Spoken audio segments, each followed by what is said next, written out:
iPhone 13 Pro Max water damage full transplant tayo mga pads.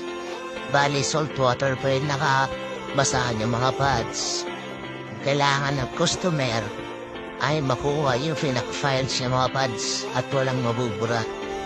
Kaya isasalang natin ang transplant mga pads. Ganyan po yung proseso ng pag-transplant mga pads. Kailangan ng oras po yung mga pads.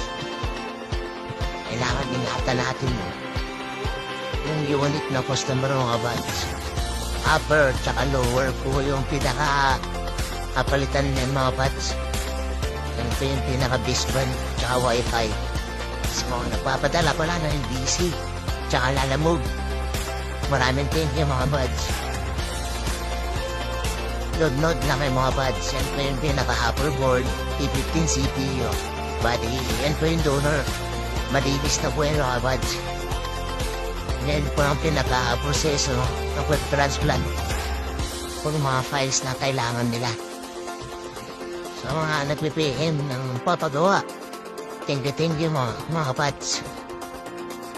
Patapos na yung mga pads. Yan po yung luma, tsaka yung bago. Yan, okay na, buo na rin. Salamat mga pads.